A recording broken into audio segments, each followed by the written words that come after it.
Good evening, everyone. This is Chris, ATL Worldwide Radio, and this is Around the ATL, episode 89. We are live and in living color during the NFL Draft. Of course, we are geared towards the Atlanta Falcons, as the show is called Around the ATL for a reason, because we talk only Atlanta and Georgia sports. 646-652-4479. Really happy to be on YouTube right now, live streaming from the YouTube page, ATL Worldwide Radio channel on YouTube. So definitely, if you get a chance, if you're listening on the radio show right now, make sure you subscribe and you can watch me live. Yay. So as we get started tonight, we're actually waiting for my co-host to get on. We have a lot to talk about. So of course, we have our very first NFL draft, virtual.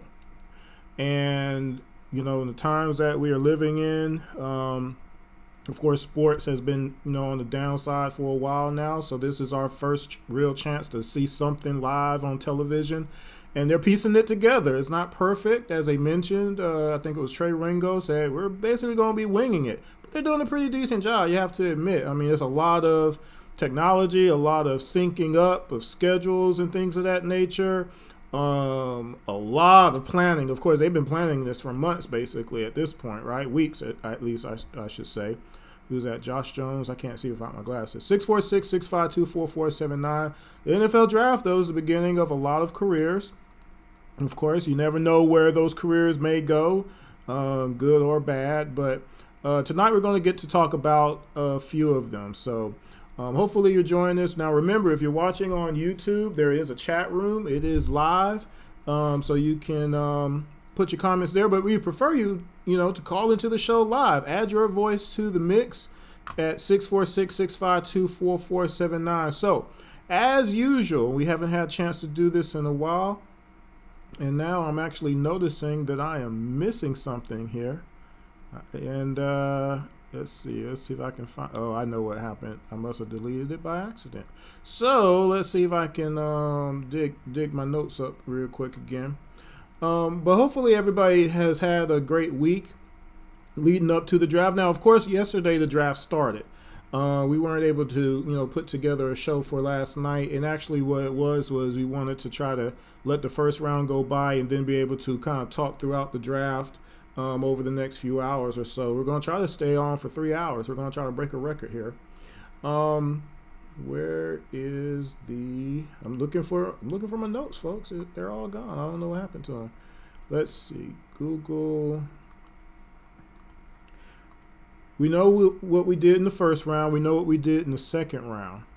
What are we going to do with the remaining picks? We know we had. We have 4 left now, I think. Did we do right? It's the question that most people are asking. Some people are like shocked. Some people are appalled. Some people are mad. Some people are really hype. It just kind of depends who you are.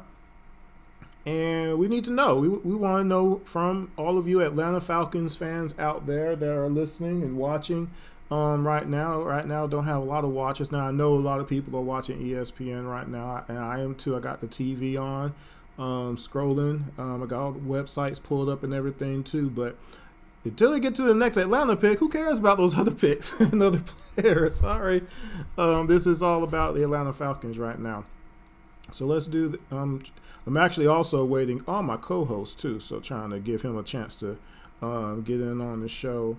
I am kind of dumbfounded right now. Oh, it's been a minute.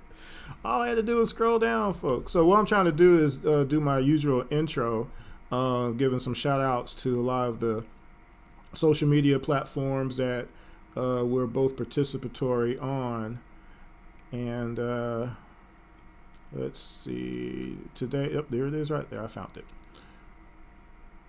Today is the 24th, right? Losing time here, y'all. All right, here we go. So, week to week when we do the show, we talk about, Atlanta and Georgia sports, but we have a lot of football fans, Hawks fans, all kind of different fans who follow us, or we follow on their end, these particular pages.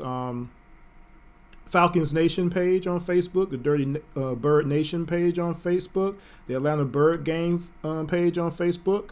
We haven't talked a lot of college football in a while, obviously, you know why, but also the We Are the G and Savage Dogs of UGA pages on Facebook.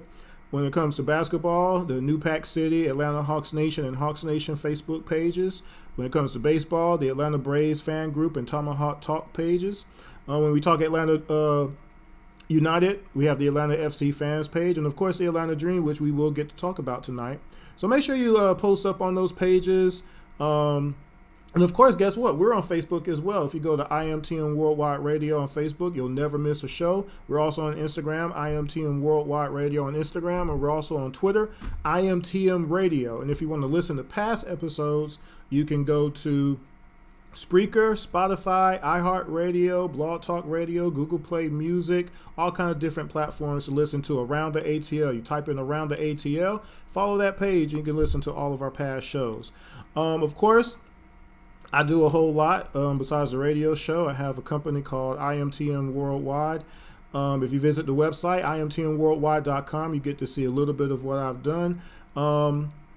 If you get a chance, go to Amazon Prime and check out a movie called Falling Stars. The first time I was able to direct a film featuring the Ocon twins from London, England. It was their idea, their concept, and we put it together. It's an excellent film. Check it out. And that being said, let's see if our co-host is ready to go. Not just yet. So we're going to go ahead and get started. So since we're talking Falcons primarily tonight, it's draft night 2020 against the first virtual draft ever. We're going to do a little bit different intro for tonight.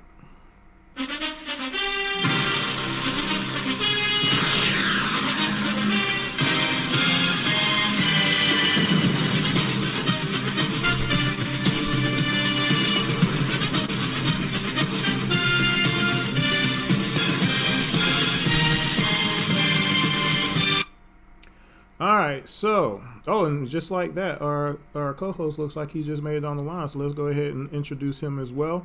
So tonight our co-host is a writer for Sports Illustrated Bulldog Maven, and he's also a writer for ATL All Day Fansided. He is the digger of knowledge when it comes to these sports. Let's go ahead and bring in our co-host, Jordan Jackson. Jordan, what's going on, man? What's up, sir? My apologies for just not getting on the line. I was dealing with an issue, just getting off work. Being a central employee is not necessarily an easy thing in this day and time, but I am here now, sir, and ready to talk some NFL draft and what these Falcons have done and are continuing to do as the draft rolls along. Appreciate it. Definitely thank you for being able to be available to all those folks there in the ATL. On a regular basis. A lot of people take that for granted. Those who, are working either inside, outside, around the side, offside. A lot of us have had to make a lot of changes to continue to have different companies that you really kind of need access to. It's not been easy, but, trying to make it happen. I know my company, 98% of the company is working from home now, believe it or not. To continue business operations and whatnot. So a lot of people keep asking, are y'all open? And everything. I'm like, yeah. So it's different, but we're gonna make it happen, folks. All right. So that being said, absolutely. I actually played the Fox NFL theme already, Jordan. So we technically are officially started with our draft coverage for tonight. So that being said, now tonight I wanted to do kind of like a combination of things. Of course, last night actually started the draft. Tonight, it's the second night. We know we've had a couple of picks go by. We know we have a lot of thoughts and emotions and things of that nature. So what I want to do initially is kind of just talk about the first pick in our first round. and want to talk on the side for everybody. 646-652-4479. Hopefully you have an opinion. Do you think it was a good pick? Do you think it was the right pick? And why or why not? And what would have been your preference or options? Okay, that's why I want the audience to be able to call in and talk about if you want to. But remember, the chat room is open, so if you get to log in to the YouTube channel on IMTN Worldwide Radio on YouTube, definitely tune in there. And if you don't want to call in, at least type in your thoughts. So Jordan, I'm gonna leave it to you first. What did you think about our first round draft pick, AJ Terrell? Yes. AJ Terrell, cornerback out of Clemson. Nice long cornerback, which is the style of cornerbacks that Dan Quinn has always liked and never really had here in Atlanta until now. 6'1", weighing at about just under 200 pounds, about 195 pounds. As far as the pick goes, I do think that they got the best corner that was left on the board when they picked at number 16. One of the guys, like some of the guys I'm hearing, around are saying, well, he wasn't even the next best corner, which I disagree with. The guy who most people had rated, like some of the boards, ESPN and whatnot, had rated ahead of him was the guy by the name of Quavon Diggs of Alabama. But the thing about Diggs is much slower than AJ is. And Diggs is a guy that's played corner and safety. He's more of a hybrid, whereas AJ Terrell is more of a pure cornerback. And so with that being said, I do think that they made the right choice as far as cornerback being on the board. But I do think that Kenneth Murray out of Oklahoma would have been another guy who I would have seriously considered taking at that spot just because linebacker is as big a need.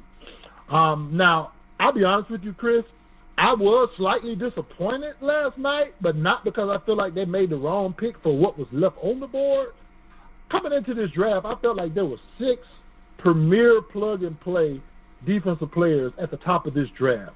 Those guys, of course, were Chase Young, the defensive end out of Ohio State, Jeff Udah, the corner out of Ohio State, Derek Brown, the defensive tackle out of Auburn, Isaiah Simmons, the outside linebacker out of Clemson, and C.J. Henderson, the cornerback out of Florida, and Javon Kinlaw, the defensive tackle out of South Carolina.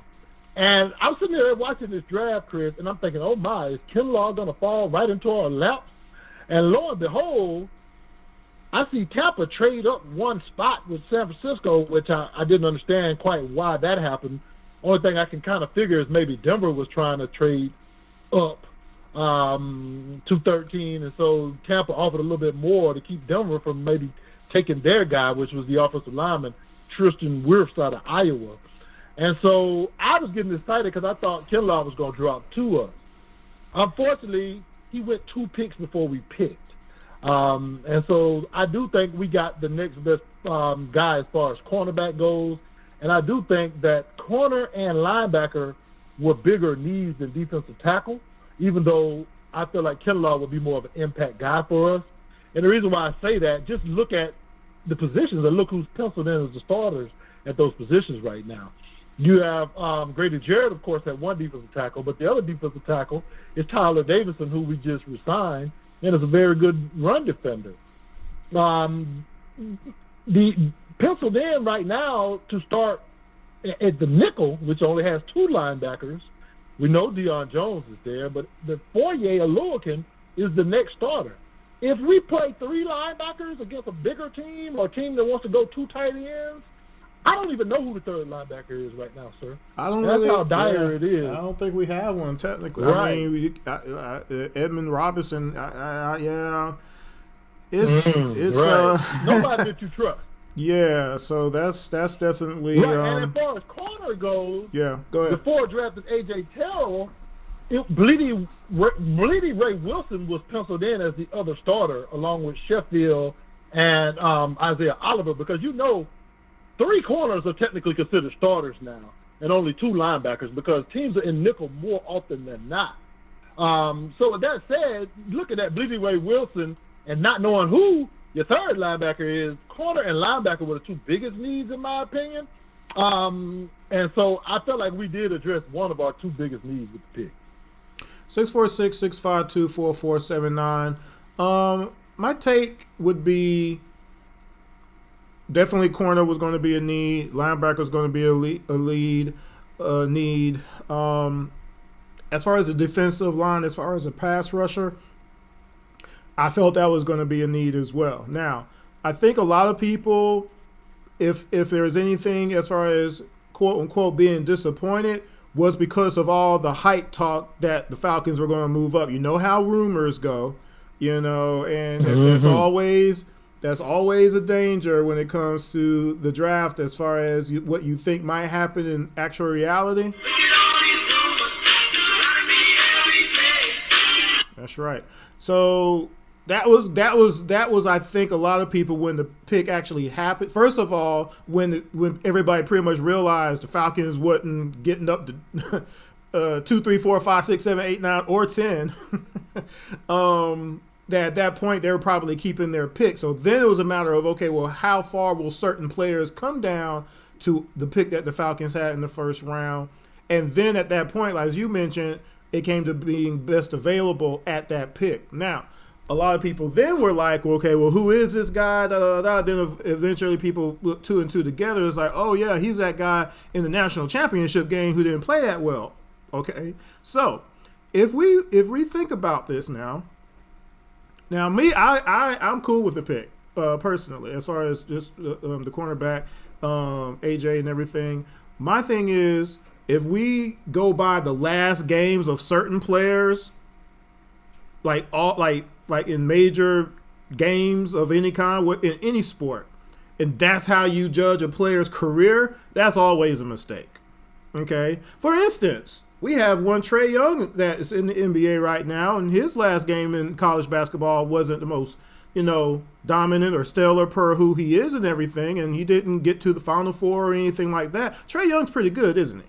Okay. However, there's some who had exactly, but there's some who've had really good last games, and they didn't really amount to a whole bunch of anything over a period of time. Mm-hmm. Okay, so there's a flip flop on that real easy. So for me, one thing it always comes down to is the want of the player to want to excel and want to be really good, to want to actually play football. We know we got that. We still have that one player who didn't really care one way or the other if he played or not, right? We know who that is, right? We know what school he came from, right, too, right? But anyway, he was a pretty dominant player in that college. You see where I'm coming from this, y'all? So, again, before you utter a judgment of, thumbs down like, your Caesar or somebody, think of it on that end. The other thing of that is that we have a new defensive coordinator. And I feel that this particular move is, if you remember what happened the end of last year, we went 6-2, basically with a whole bunch of young cornerbacks out there by themselves, no help, right? And so I believe that, Raheem being back there, and look at this, check this out. Now, we know this is not like nothing, static or anything like that, but as of right now, on the Falcons depth chart, now this is from ESPN, they have AJ in as a starter right now over Kendall. This doesn't mean anything right now, but he's there. You see what I'm saying? So just depth wise, he's gonna start, sir. I believe. You believe so? You believe so? Well, the reason why, because now three corners are now considered starters, Chris. 9 times out of 10, teams are using 3 wide receivers. We don't play teams like the Titans all the time that want to go 2 tight ends and run the ball down your throat a lot. So, therefore, 3 corners are considered starters. So, I do think AJ starts on the outside with Sheffield in the slot. Now I also think, though, on the occasions where we do just use 2 corners, it will be Sheffield out there instead of AJ for right now. Okay, because that's what I was leaning towards as far as that Oliver on the one side and Kendall on the other. And AJ maybe, as far as that goes. So, and of course, we still have, the opportunity. Well, of course, I was going to mention that, where is he at? I'm trying to find him here.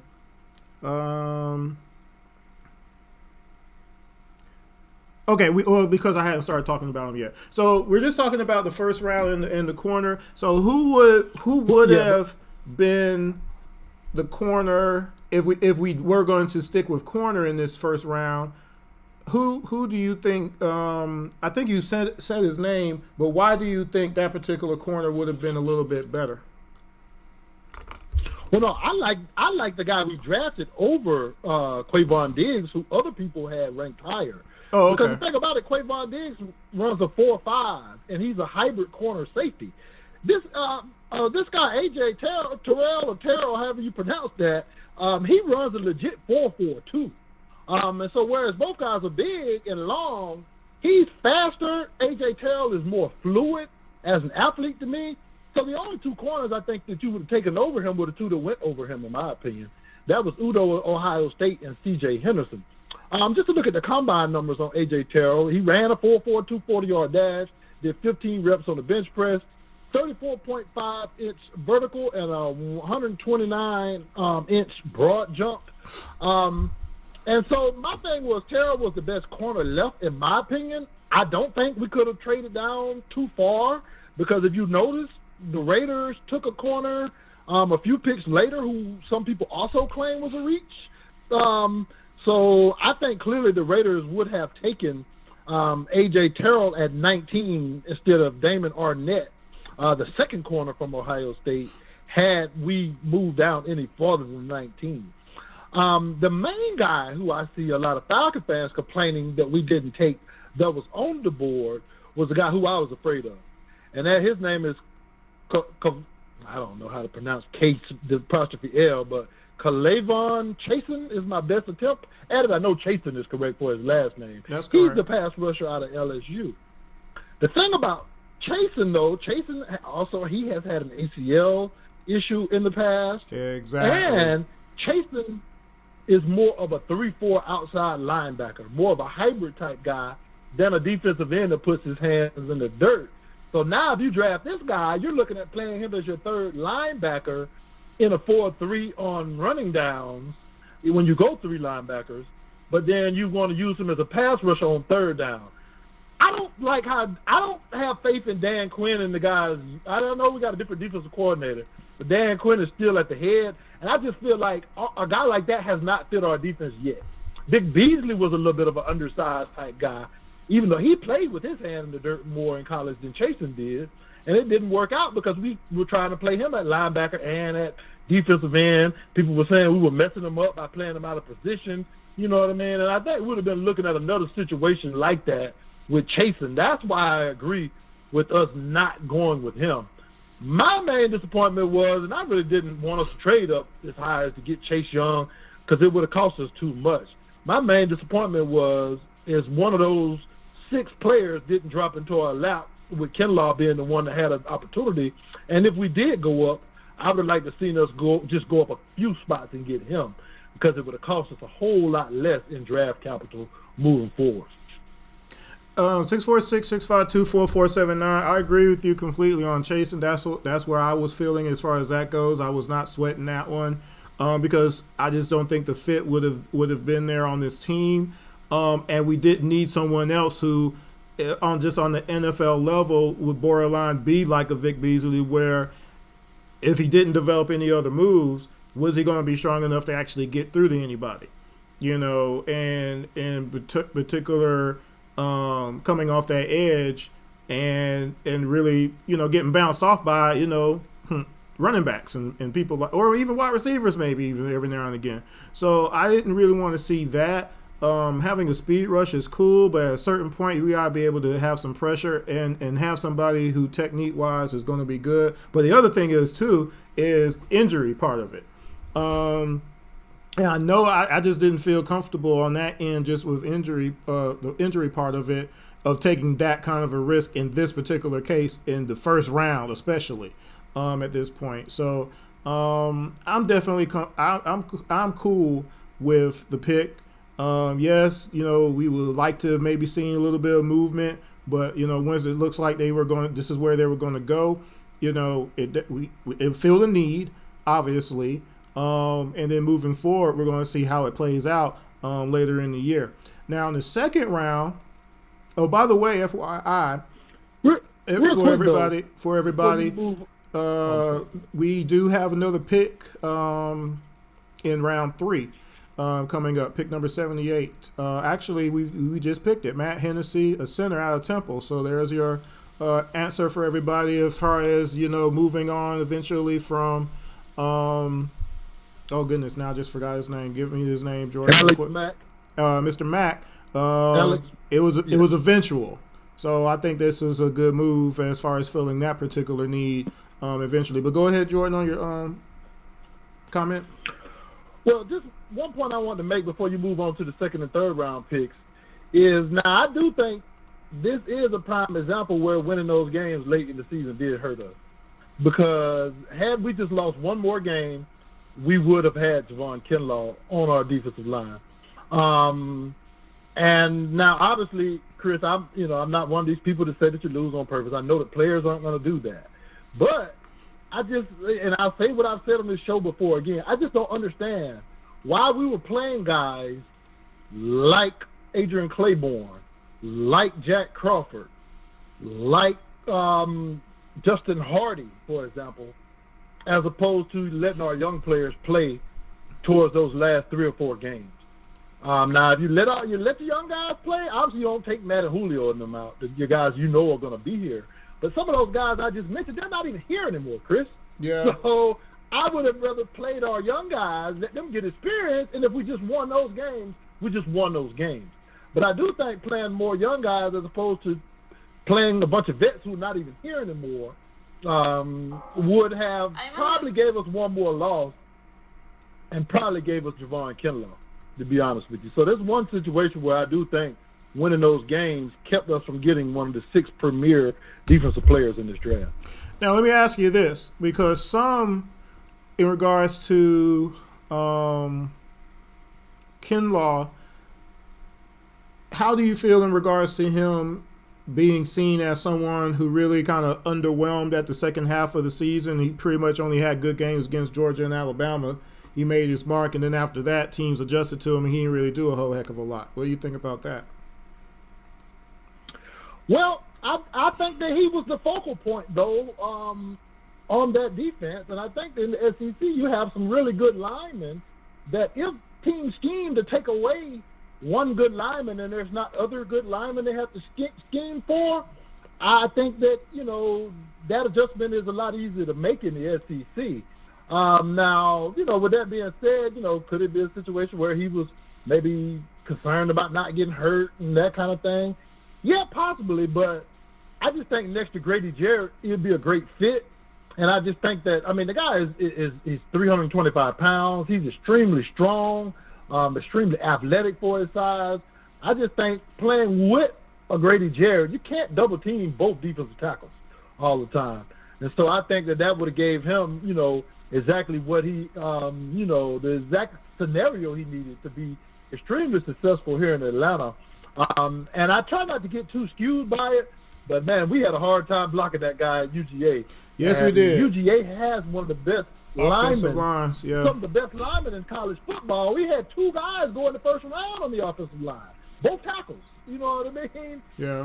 And yet that guy wreaked havoc against all offensive lines. So, he did gain a little bit of even more extra respect for me watching what he did against us and being that they were the only team to really beat us in the regular season as well. So 646-652-4479. Like I said, I wanted to bring that up because that's another thing that people have been putting out there in regards to his value and possibly why we didn't get him and things of that nature. But definitely he killed us. Like, we couldn't stop him for nothing. Couldn't trip him up or nothing, right?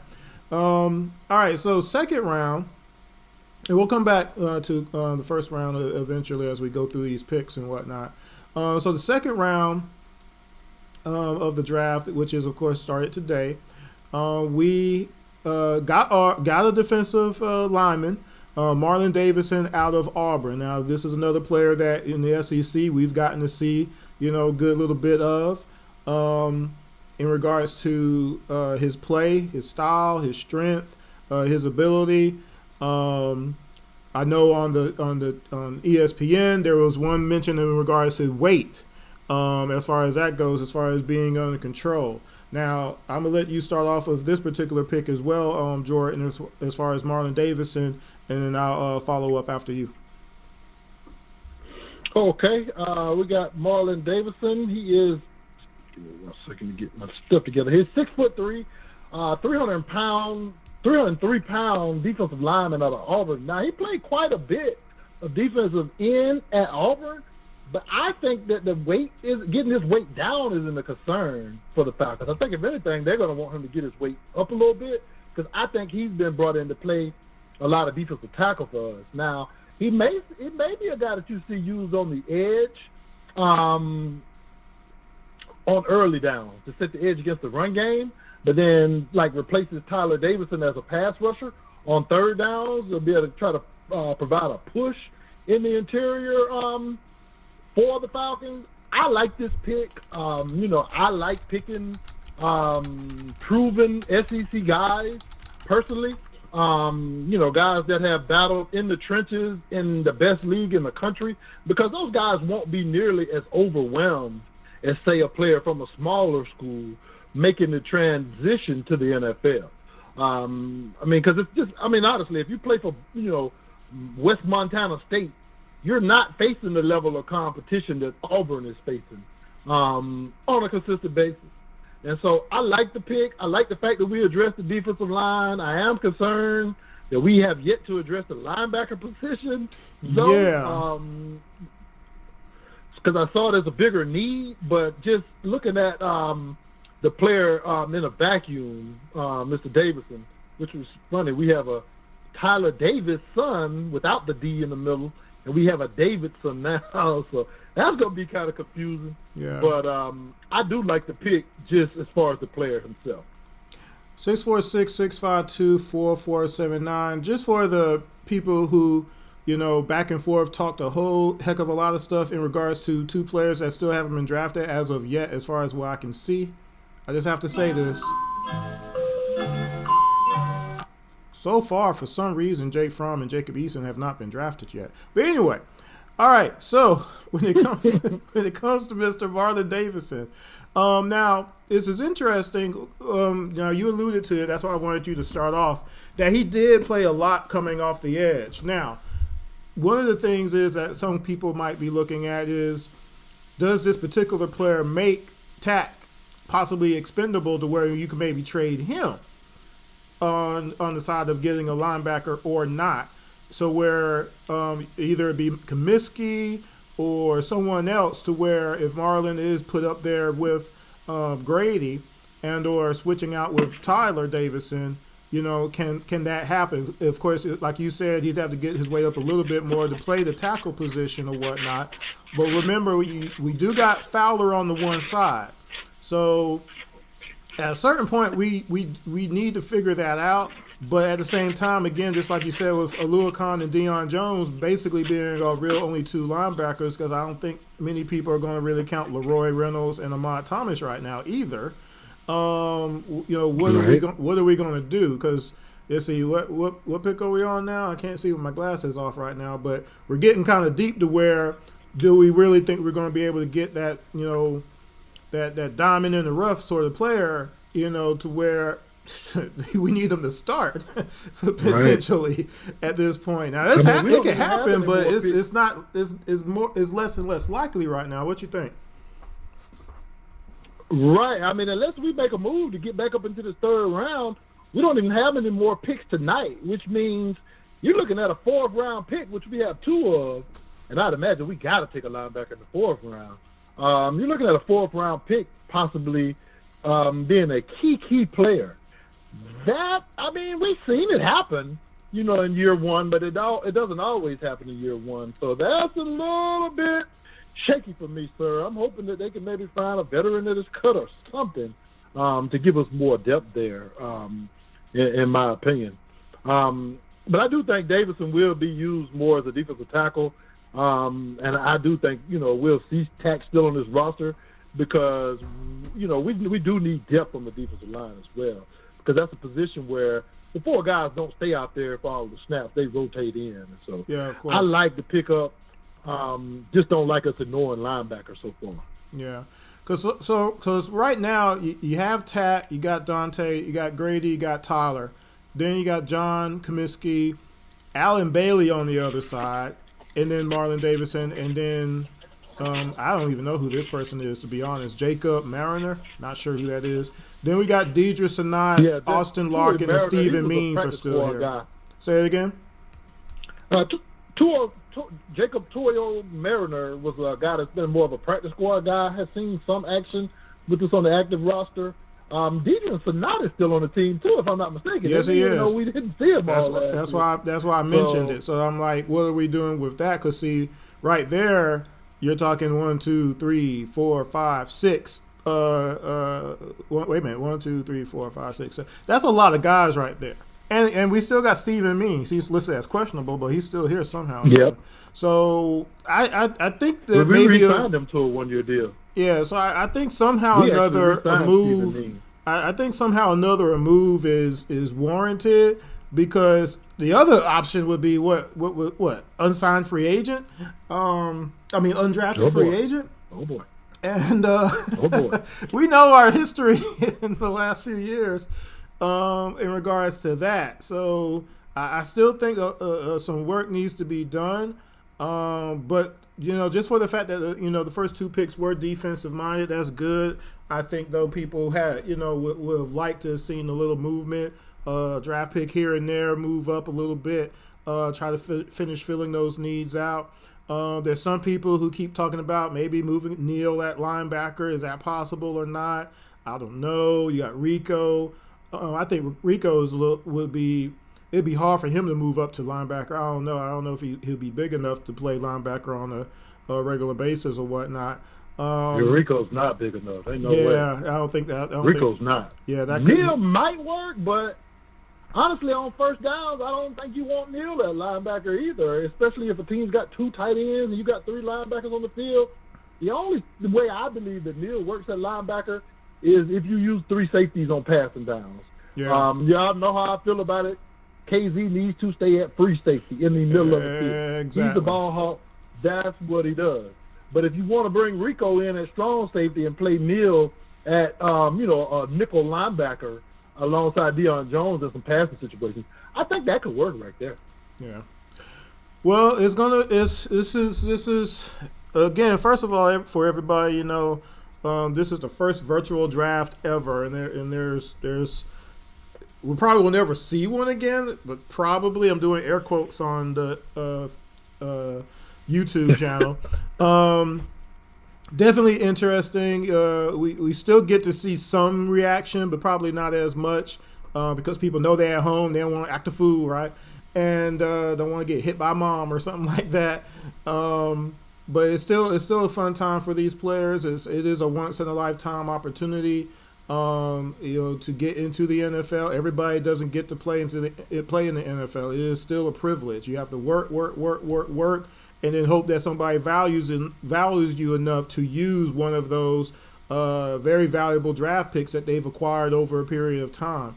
And we've seen that, during this draft, teams being remade literally in a few minutes, basically. So. It's an exciting time. It's only once a year, so we're going to see how these Falcons continue to put together a team that, again, can contend for a Super Bowl. Remember, for the last couple of years, just out of this world things have happened to prevent this team from, really being able to be the team that they should be. If they don't have those crazy things happen, this team, again, is a Super Bowl contender, believe it or not. I don't think a lot of people will put a lot of faith in that, I guess. But if you know, we have Todd Gurley now that we didn't have before. Hayden Hurst is going to be, a lot of people might be sleeping on him. You shouldn't. You see what I'm saying? And definitely shouldn't. If you're a Georgia fan and you watched him play in college, you wouldn't. Yeah, exactly. And then you have with Dante Fowler coming in here. As another player. Plus, there's everybody else who's coming back. Everybody who's going to be coming back healthy again.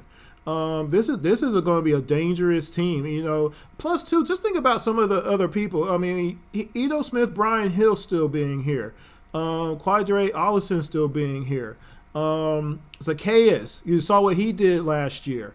Jaden Graham, you saw what he started doing last year a little bit, getting some playing time. So we have a lot of people that are going to be under the radar. Who's going to get even Gage too. Exactly. Oh yeah, I forgot about him. Who kind of flew under the radar but started getting that playing time because of the injuries and whatnot. I think a lot of people are going to be surprised what Bleedy Ray Wilson did last year. I mean, seriously, you have to give him a lot of credit. Well. He played very well at the end of last year. Remember, we went 6-2 last year. That wasn't fake. We beat some pretty good teams too. You know what I'm saying? And beat them. Like, we beat them. You see what I'm saying? And again, if it wasn't for New Orleans. So if it wasn't for the wait time of changing up, and instead of going 1-7, we could have maybe went 3-5 or 2-4, something else other than that. We would have been in the playoffs again last year. You know what I'm saying? So I think we need to be excited going into the future as far as that goes. So quick before you move on, Chris. Go ahead. A couple other quick notes. Just want to give out some stats for Marlon Davidson. He had 11.5 tackles for a loss, 48 total tackles, 11.5 for a loss, 6.5 sacks last year. Also batted down a pass, recovered a fumble as well. So. Definitely, had good production and forced a fumble as well. So definitely had some good production playing next to Big Derek Brown. He'll have another premier defensive tackle he's playing next to in Big Grady Jarrett. So, just some notes on that to give everybody, some hope about this pick because the numbers look good and he did it at the highest possible level you can do it in college playing in the SEC. And the SEC West at that, because as much as I love my Georgia Bulldogs, I have to admit the West is even the tougher conference in the SEC. 646-652-4479. Looks like we have a caller, so let's go ahead and bring them in right now. Good evening, caller. Go ahead and tell us your name and where you're calling from. Gentlemen, good evening. This is John Harris. Mr. Harris, how you doing, man? What's up, sir? Oh, man. A rare night off during this particular crisis here. Had to take some time just to kind of get myself together here. And I saw that you were going to go on tonight. I'm just glad and fortunate that I'm able to catch you because the next few weeks are going to be kind of critical and crucial, trying to beat this thing back and keep everything flowing. We appreciate all you do, John. Yeah, appreciate what you do, John. I'm an essential worker myself, so I understand. Yeah, and I hope they get us some essential pay, too, because, man, this is not fun. Knowing that you're living on borrowed time every time you go out of the house, trying to make a dollar. Main thing is to keep your mind good, though, man, because, our minds can be our worst enemies. And I know when this thing first got bad, I would stress a little bit, and I was like, well, wait a minute. Do I feel hot? Am I having a little bit of trouble breathing here? And then, I had to realize that, okay, that's my mind. I got to, keep my faith and just stay on a positive note. But it certainly is more stressful than normal circumstances, no doubt about that. Yes, definitely. And my football team is not making it any easier, gentlemen. Now, are you aware of the last pick we just took? Yeah, we just saw it. Okay. Yeah, we hadn't gotten to him yet. We were just about to get into him. Okay. Now, I didn't know whether it was permitted for us to talk about it because I know in various circumstances there are rules against this, etc., whatever. But so we don't follow no rules here. We don't follow no rules here, John. This is my kind of town, man. I was like, what is he talking about? I was like, what? Hey, it's my kind of club, man. Pull me something there, barkeep. But I mean, we hadn't even really got into the third round pick. I don't know how much you heard so far, John. We hadn't really got into the third round pick. So, can we have your thoughts on our first round pick, A.J. Terrell, as well as our second round pick, Mr. Davidson? Mr. Carroll, I'm thinking, is someone we could have gotten today. Okay, now, my philosophy, and I'm quite sure that if you look on the Bird Gang group, you know what my philosophy is on defense. I hardly talk about it because I think the money is really made on the offensive side of the ball. But as far as defense is concerned, you play defense on the line of scrimmage back. Okay? If you can crush the pocket and affect the quarterback in the pocket, half the battle, 3/4 of the battle is already won. And we don't have anyone, and I'll say Grady Jarrett to a certain extent, but we don't have anybody that can command a double team on the line of scrimmage up there. The reason why he's been getting doubled like this past year or so, but before that, no. Yeah. And see, the thing is that he needs help. Right there beside him. If you're going to run a 4-3, you need Filthy McFadden right beside Grady Jarrett. Okay? You need a tractor-trailer truck burning number 3 diesel. I'm talking about that black smoke coming out of the tailpipe. When he grabs himself, you need to hear because you got to knock somebody over. And this man, I saw his interview. He said, when I can get paid to just knock the snot out of somebody on the other side of the line, that's what I love to do. And that's the type of man I want on that defensive line. Your second round draft pick. Second round draft pick.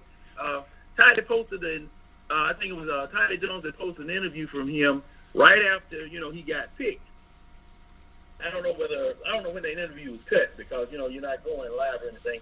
But see, I'm looking at all defensive, offensive lines when they match up.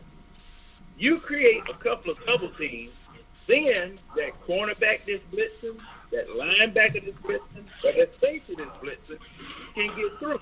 Wait a minute, real quick, John.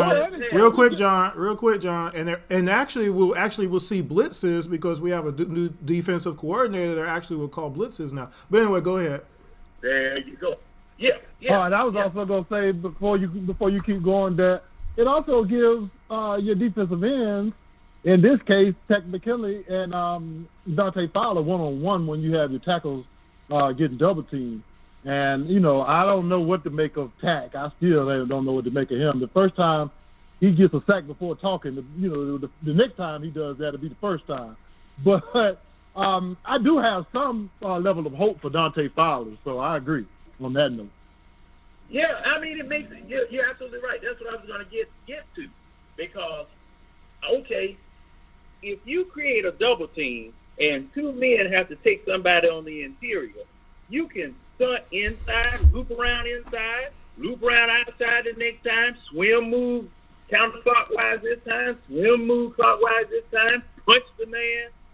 All kinds of creative things that you can do if you create pressure coming right up the middle, especially in the A-gap.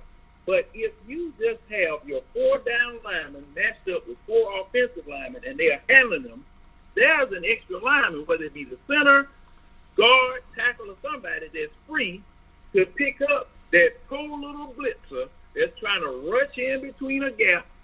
Oh, man, you liable to lose that cornerback for about 3 plays after that center gets through with him because that's 300 and some pounds going against 180. And wham!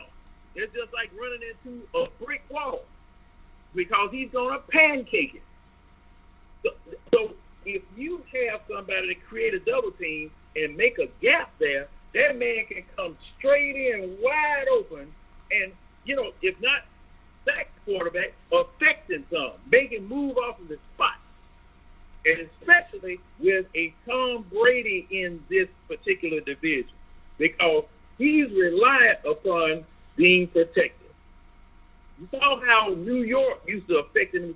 You saw how we affected him in the Super Bowl. When we made that pocket uncomfortable for him, he was not able to function because he's right. standing there with the shield of steel around him and picking out where he wants to throw the ball. So that's what I wanted for all three. I mean, every pick out that we've got, I want somebody to rest upgrade there, and I want two more to be beside it. I want pressure every down of football. I don't want no situational pass rushers. I want pass rushers, pocket crushers on every defensive play. Well, real quick, John, my question to you is, though, who would you have taken at that position instead of A.J. Terrell, knowing we did need another corner, and did you trust Chasen from LSU to be that pass rusher when he's more of a 3-4 outside linebacker, and we've had a hard time using those type guys? See, I didn't see anyone that I really know about. And see, now this is where my scouting department has to come in.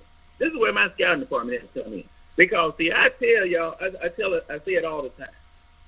Why do you travel way to Washington to shop at Big Lots when you got a Walmart and a Super Target right around the corner?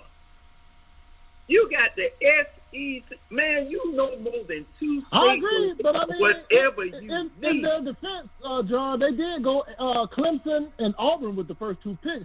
That's kind of what we wanted, as opposed to. Yeah. They did. And man, I didn't believe it. I really didn't believe it.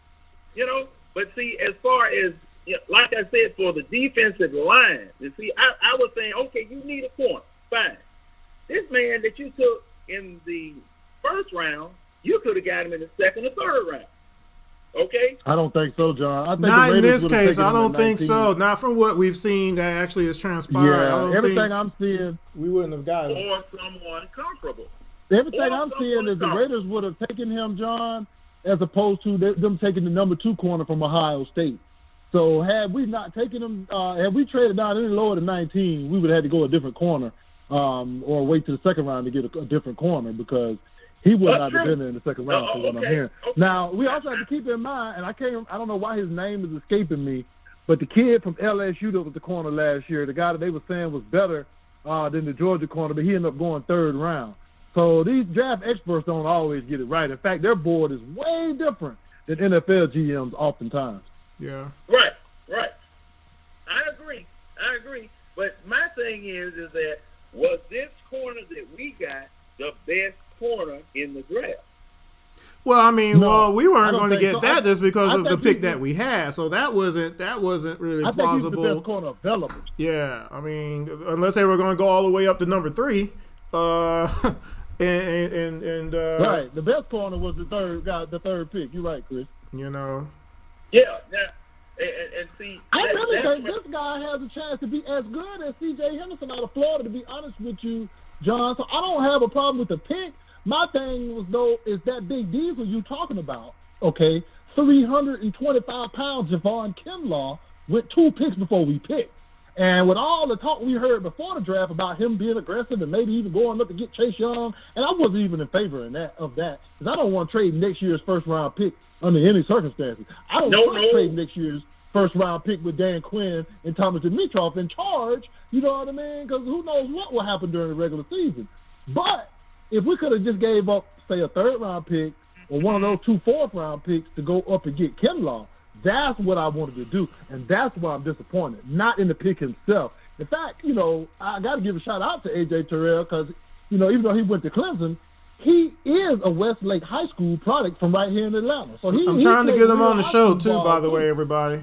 Trying to get him on. Right, he played real high school ball, too.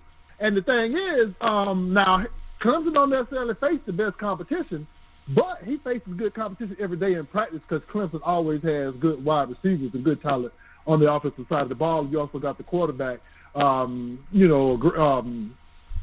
Lawrence, who's great that he go win against in practice every day.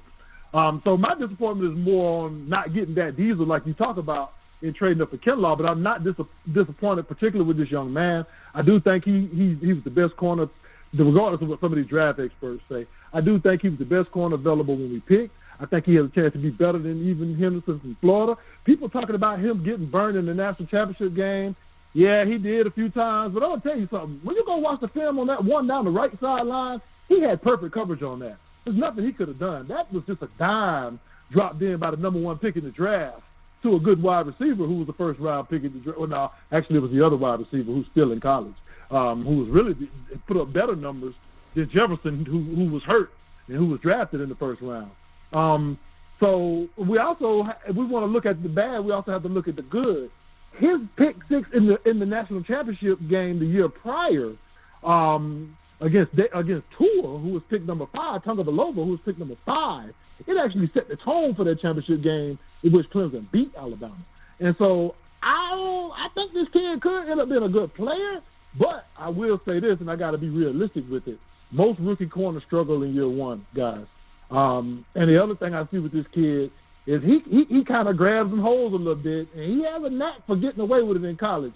Ain't going to be the same thing for a rookie in the NFL. So that's a couple things to watch for on both the good and the bad side, fellas. 646-652-4479. Real quick, because we're about to actually go into the second hour. John, I don't know if you want to hold on as we go into the second hour, because we still wanted to talk about our third round pick and then kind of bounce around some other ideas in regards to how this draft will pan out over the next couple of days. So let me know and I'll bring you over. But we're going to take a quick 2-minute break as we get into the next hour. We're going to continue to talk about the first and second rounds of the Atlanta Falcons draft. What players are still on the board. There's a lot of different players that are out there. We'll talk about some of those. There's one particular linebacker in LSU that still hasn't been drafted yet, as well as some others. So don't go anywhere. This is the second year of our draft show on Around the ATL. Appreciate everybody joining in. And also, don't forget, IMTN Worldwide Radio on YouTube. We are streaming live as well. So we'll be right back. Don't go anywhere.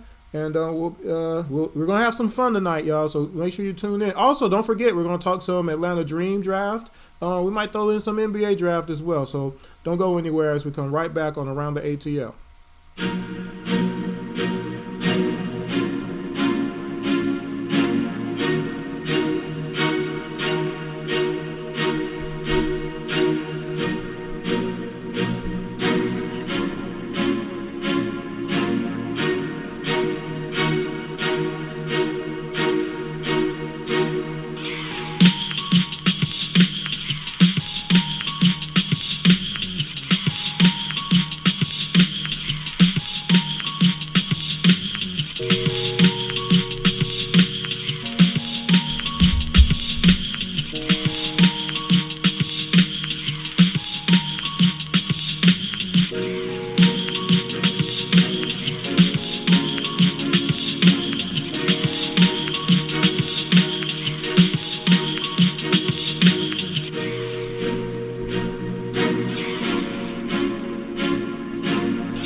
Good evening, everyone. This is Chris on IMTN Worldwide Radio, and this is Around the ATL, episode 89. It's our second draft show, the second year in a row of doing a draft show for the NFL draft for the Atlanta Falcons, and I'm going to throw in a little Atlanta Dream draft talk as well. Their draft was just a week ago, and they drafted some really talented young women to the team, some future stars over the next decade for the Dream. So we're definitely going to get into that. Right now, we're going to finish up what we were talking about in the first hour, the first, second rounds of the draft, and we're about to kind of talk a little bit about the third pick of the Atlanta Falcons, as we have our co-host Jordan Jackson and also our caller tonight, John Harris, out of Atlanta, representing the A. How y'all doing? Yes, sir. Doing Hey, good. Enjoying talking this draft as always. Yeah, man. Hold it on. Yes, sir. Hey, well, I'm going to go ahead and say what it is I have to say and let you guys go on in. But, like I was saying, see, Jordan, just like you brought out, first year corners struggle. Plus the fact you pointed out that the man does a little grab and a little jersey adjustment, does little alterations on the offensive player's jersey and things. Tucks in a wrinkle here and a little handsy, a little bit handsy. Yeah, changes the collar length and the size of the jersey and stuff. It gets the numbers straight on it, all that type of stuff there. And one thing that they do to us, Falcons corners, more than anybody I've seen in the league, if your hand waves past the man's jersey, there the whistle goes. Holding, pass interference, things of that sort. Okay? On the defensive side, on the defensive lineman side of the argument, see, you might get called for roughing the passer, hands to the face, things of that sort. But you can affect the play at the inception of the play versus having a quarterback with a year behind an offensive line that's efficiently taking care of your rushers, while this cornerback is trying to chase after this wide receiver all over the field, gets in the way, inadvertently bumps him and knocks him down, there goes the play. That's why I wanted the pocket coach. See, I haven't seen anyone get to the passer like Hageman, Claiborne, and Grady Jarrett, especially in that 2016 year. 2017, 2018, we were playing that bend but don't break type of defense, okay? Defensive line holds everybody in, but you had corners, safeties, linebackers that would bend, let them get down close to the goal line, get them in the red zone, and then stop them right there, limit them to a field goal, something of that nature. I'm sorry. I want to see roaches on their backs. I want to see people up at the sky. I want to see quarterbacks holding their head because they can't do anything because of the fact that pressure is on them all the time. The Dirty Birds were the last time that I saw that type of pressure, where a quarterback was just, they just flailing around frustrated because they couldn't do anything. This is what I want to recapture. And by Dirty Birds, you mean 98 Super Bowl team, correct? Yes, sir. Mm-hmm. Okay. Hello? No, you're good. Go ahead. I heard it. Oh, yeah, you're good. Okay. I'm glad I paid him. At any rate, this is what I want to see out of the defense. And this is why you need pressure all the time. And see, the thing that really just makes me mad, well, that wasn't a pass rushing situation, so we didn't have so-and-so in and that play. And man, come on, man. You're supposed to be putting pressure on that offensive line no matter what kind of play it is that they call. And on every snap.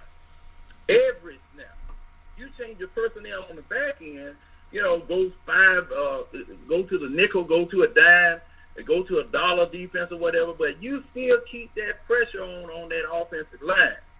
And with big people, instead of trying to replicate the Legion of Doom, Boom, Boom, or whatever it is, hey, let's go back to smash mouth football. Just because we're on AstroTurf, just because we're on fake grass, doesn't mean you can't bring the paint. Yeah. That's what I'm saying, man. I totally agree with you, John. But the one question I had for you before the break, being at 16 where we are, because I don't mind criticism at all. I do it myself. But we also, one thing I'm big on, and Chris is as well, is what's the solution. So what do you think should have been done differently at the 16th pick, or would you have tried to trade up? Like, what's your thoughts on what you would have done differently had John been running the Falcons war room yesterday? If I had been running the war room, I'd have given up that 16th pick and went way down and grabbed. Well, then again, we don't have no money. We don't have no money. Because, right. Man, you look. Trade for, got to keep in mind, can't trade for a vet because we can't pay a vet. Because, you got the guy to Jacksonville. You got a guy to Jacksonville, and I can't pronounce his name. He's got, an African name.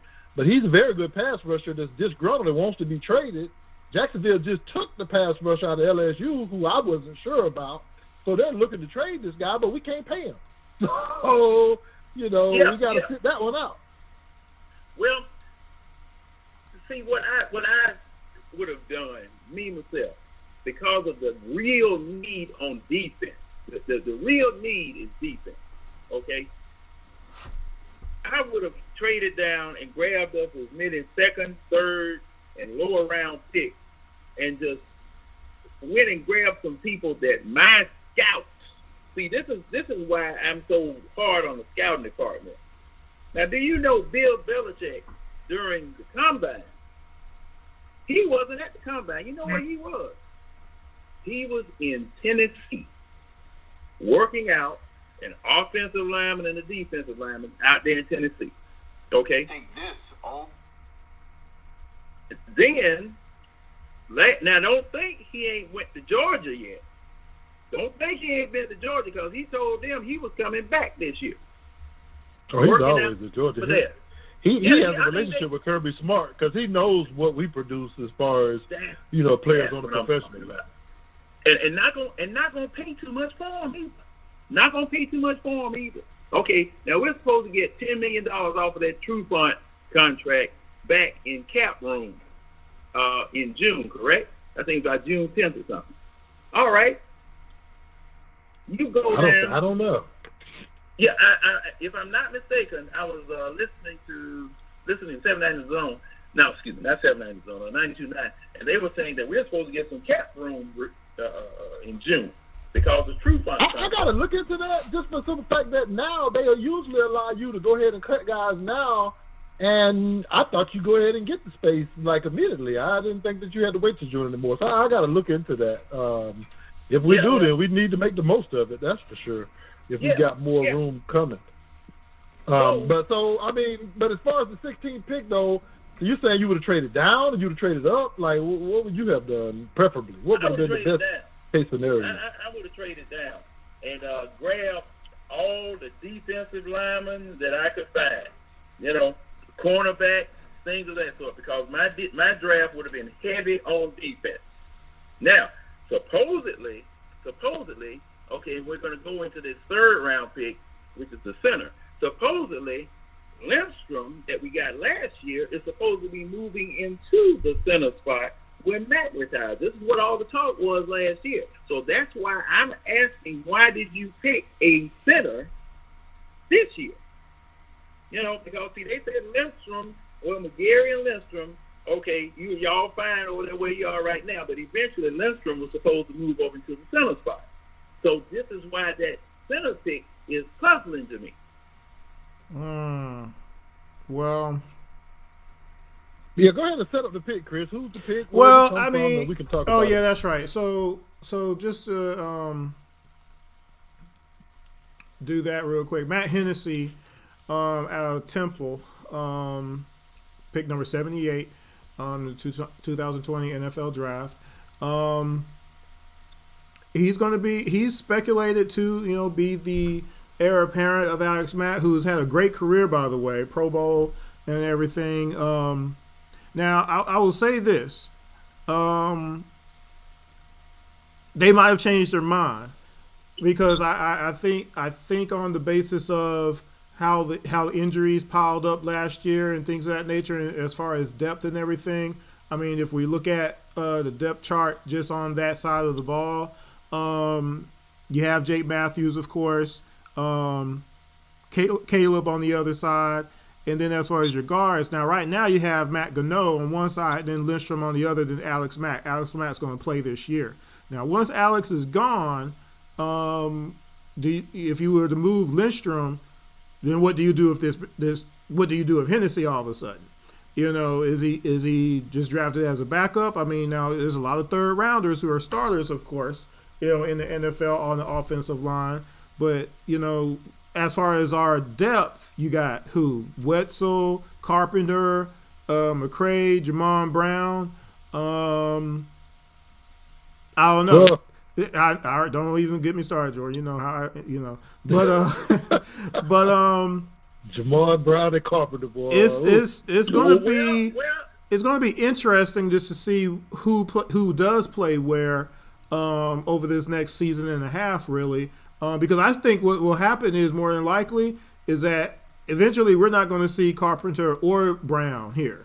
And I don't know if that's going to happen maybe after the draft is over and you look at, maybe still plugging some holes and things of that nature. Although, again, money is going to be a little bit of an issue right now because of all what we've done over the last few months.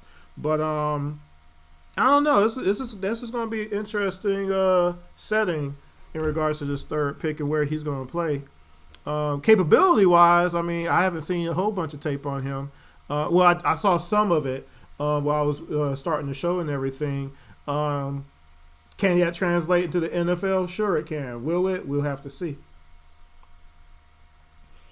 I think, as far as what you just said, Chris, Carpenter, you could possibly see Carpenter going, depending.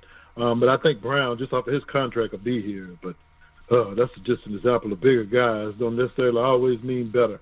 But yes, Matt Hennessy was a redshirt junior out of Temple, 6'4", 307 pounds, 32 and 1/4 inch arms, 10-inch hands, 5.18 in the 40-yard dash. The 23 reps in the bench press are not that impressive for offensive linemen.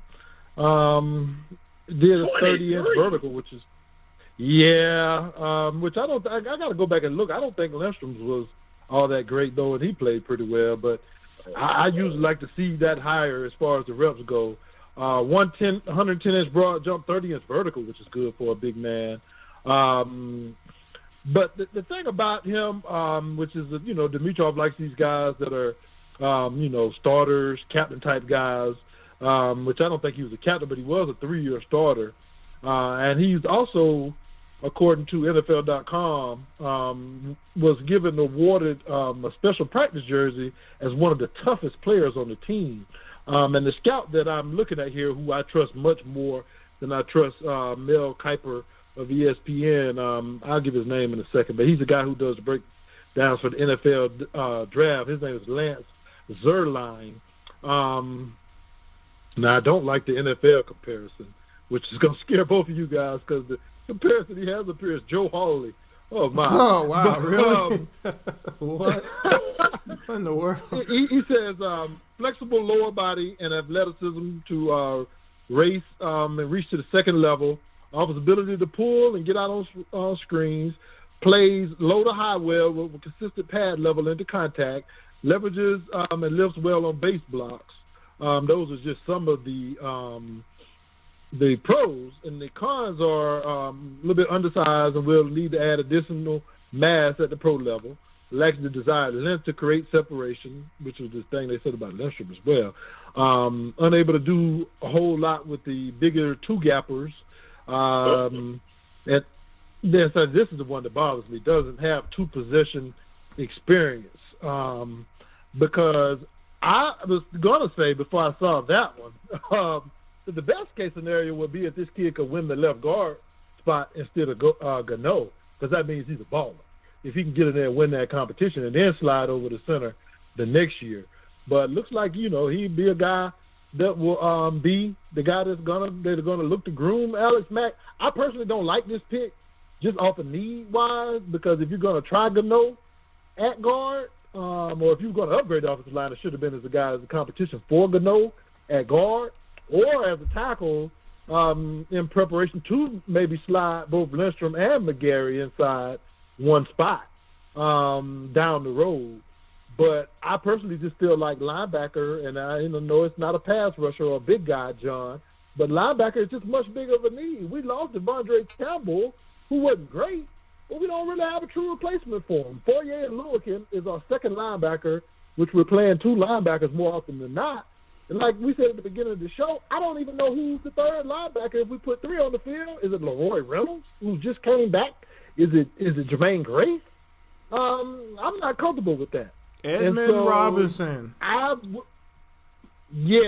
have definitely went linebacker in the second or third round. Don't mind the second round pick. But with the second round pick, I felt like you had to go linebacker in the third round. So I'm disappointed to see us take a center who has no experience playing guard in the third round. And he's from Temple, too, which is not the SEC or Clemson. See, and that, like I said in the beginning, okay, all right, you now have devalued your dream pick. You remember Thomas Dimitrov said he saw Lindstrom and McGarry in a dream in last year. I got to go get them no matter what it takes. I'm going to get Lindstrom first, and then I'm going to trade my other pick and get back in the first round and get McGarry. Now, you just devalued your first pick from last year by going and getting a center. Because you think so, though? Because I still think it's value if he turns out to be a Pro Bowl right guard. I think it's a lot of value in that. Well, what the thing was, this is, like I said, what they were saying was that Lindstrom was being groomed for the center spot, and they were going to draft someone else or get someone else for that right guard spot to take Lindstrom's place in a couple of years. John Chuckery, who does the radio on 92.9, one of the few hosts I like on 92.9, he actually thought that maybe Lindstrom would end up sliding to center and McGarry would slide to guard. That way they still play next to each other, having formed the chemistry, you know what I mean? But just both move down in one spot, and you get another tackle. I heard that and heard that from some other sources also. But as you say,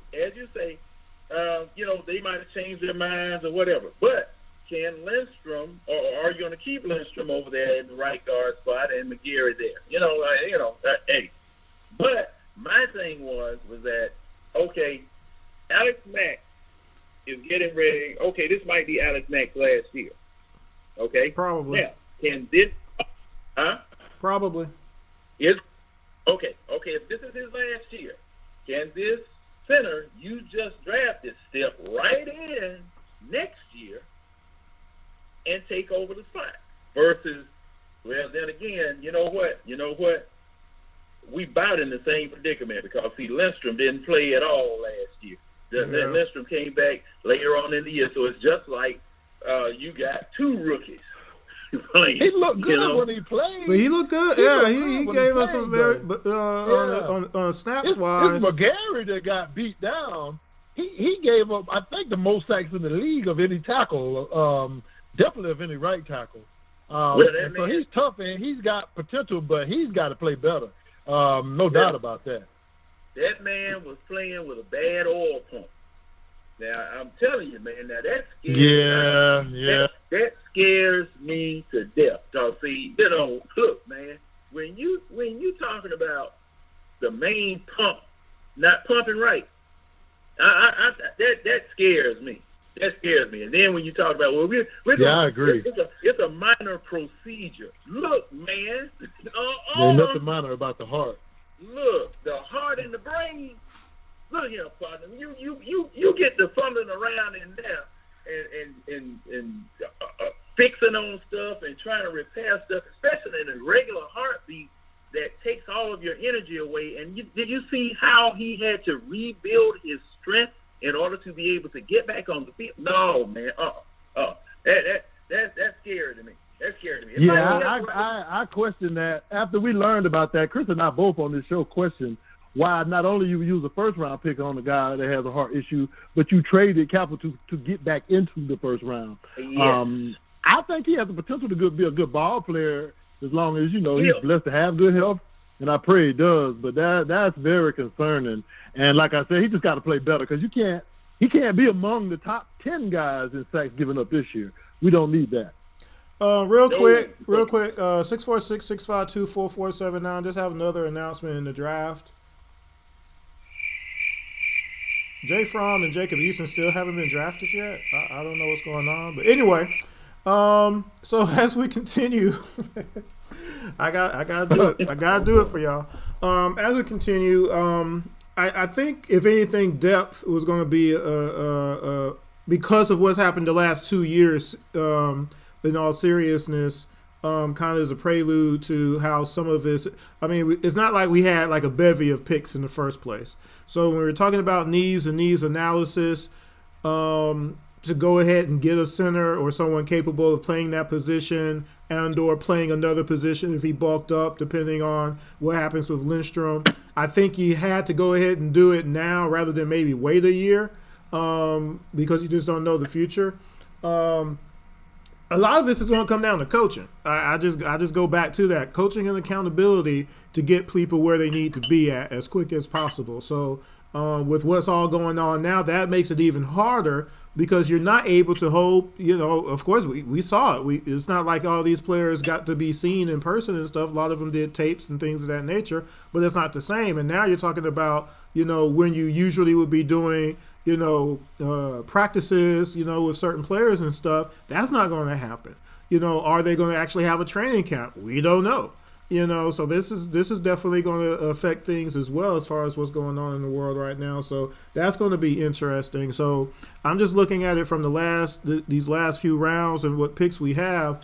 We still need a linebacker. There's some linebackers out there. I was going to ask you, what happens if Deion Jones or Foye Lewis gets hurt, Chris? What happens?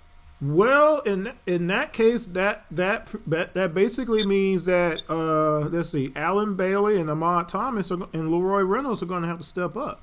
I mean, Lord, it is kind of now. Here's the deal, and this goes back into even Bill Belichick in regards to putting people in the best position to succeed and being able to get the best out of a player. Sometimes it's a matter of you have a player to have a player to have a player, but at a certain point it can't be that. Someone has to take accountability and responsibility to be like, okay, I could play a little bit better. Let me play a little bit better.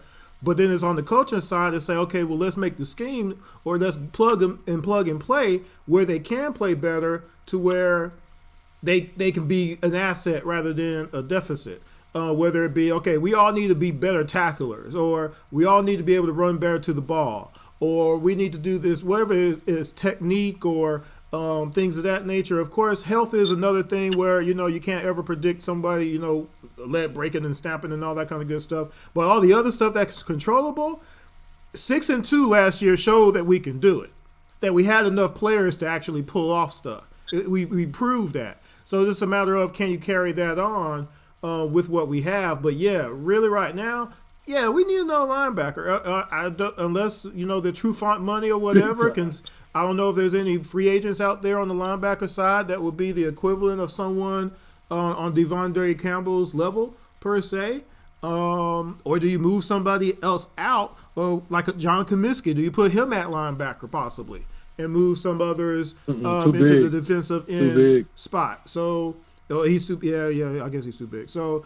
I mean, right now, like I said, need-wise, it's a catch-22, I think, a little bit in the third round as far as whether or not you get that center of the future or you get a linebacker. Maybe they know Alex is going to stay another year. I don't know. It remains to be seen right now as far as where we stand as far as that goes. Yeah, you're right. Go ahead. No, go ahead, John. Okay. As far as Kaminsky goes, a good zone split would make that man valuable.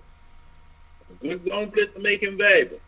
Have one of the D linemen fall out and have him come in. You know, and what we need to do, and just like you guys are saying, coaching is going to play a major role in how this team does this year. Now, look like a different team with Raheem Morris calling plays as opposed to Dan Quinn. That's for sure. Yeah. Now let me tell you your next head coach is already on the staff. Depending upon what the defense does. Depending upon what the defense does, your next head coach is on the staff. You know, because Raheem Morris has now been on both sides of the ball. Wide receiver coach. Yes. He already was a defensive coach when he was down there in Tampa Bay. Now, so he's seen and the head coach, and eventually the head coach. Yeah. So he knows where to interfere and where to lay out, and he's learning valuable lessons from what Dan Quinn is not doing versus what it is that he is doing. So your head coach is already on the staff, and since he has expertise on both sides of the ball, which Dan Quinn does not. Remember, gentlemen, Dan Quinn doesn't have an offensive bone in his body. At all. Because he never coached on the offense. Never coached on offense. Raheem Morris had. Okay?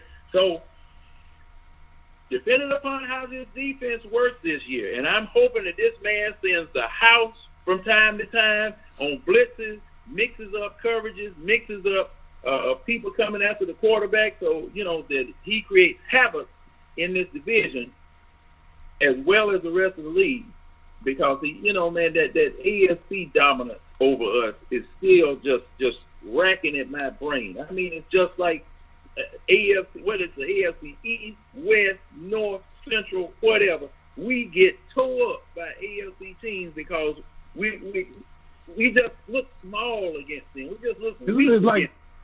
1-15 or 2-12. I mean, 2-14 in the last 16 or something like that. Pitiful. It's crazy. Man, why is that? My question is, why is that? That should not be for a team that's supposed to be a contender in the NFC. That's supposed to be somebody that you're supposed to be scared of in the NFC. You know, come on, man.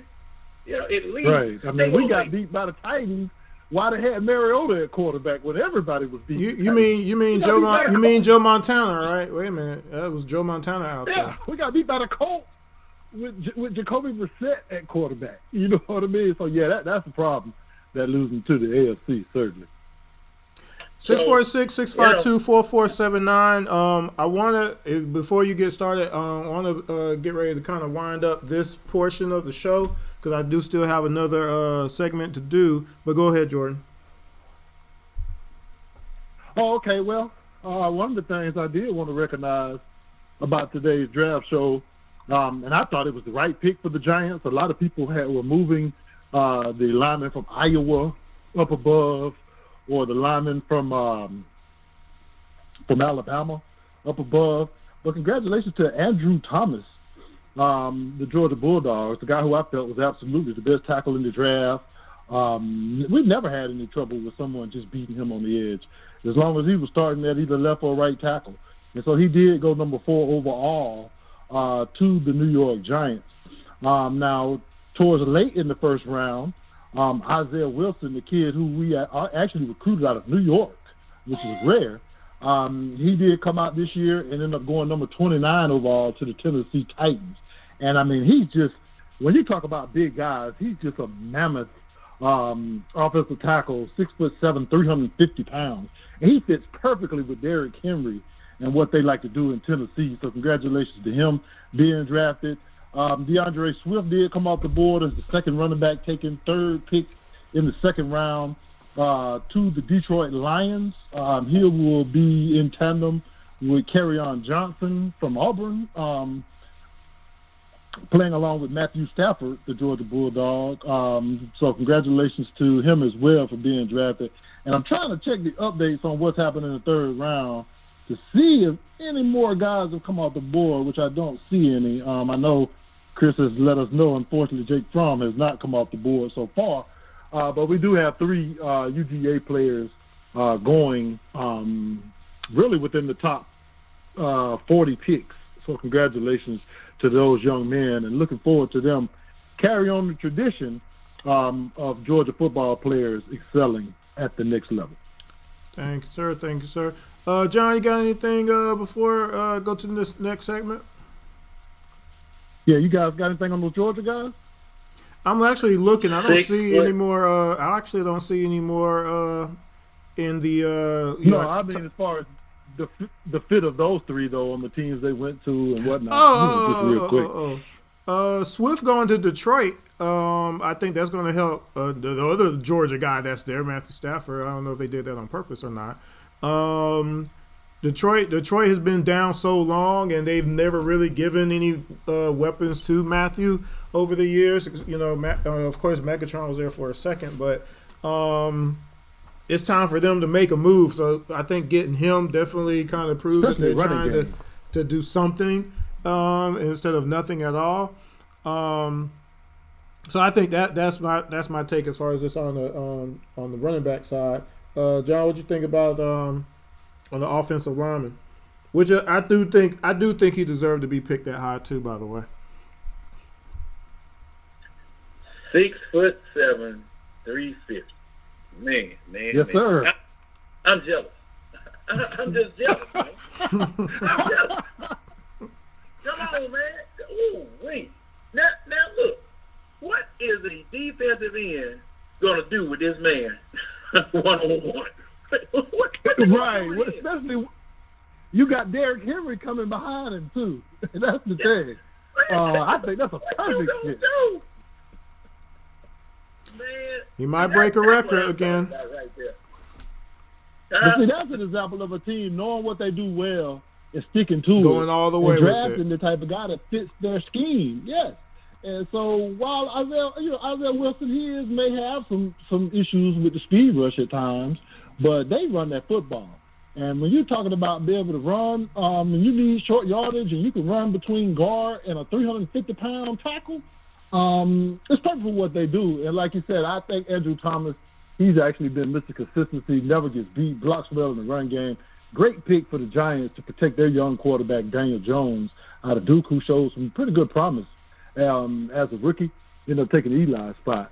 So, yeah, I like where all 3 of those guys went, and I think that they'll all be successful at the next level, honestly. I do have to add, Blankenship has not been drafted. He's still out there. Rodrigo. He's going in the 7th round, baby. Come Last on, round, hot rod. Look for it. He could do it all. Come on, he can get drafted higher than that. I'm just going through. They trying to figure out how many. They trying to figure out how many Twinkies and apple ciders they need to trade for to get him. So that man will be gone. He'll be gone tomorrow. And hey, man, we'll get it. Well, young whole crew has been doing pretty good. So we're not in that desperate need of a field goal kicker. Yeah. So I'd like to at least get an undrafted free agent that's pretty good, though, to provide some competition because I know the guys, what you call him, Italian ice, Italian milk, Chris? Cavecchia?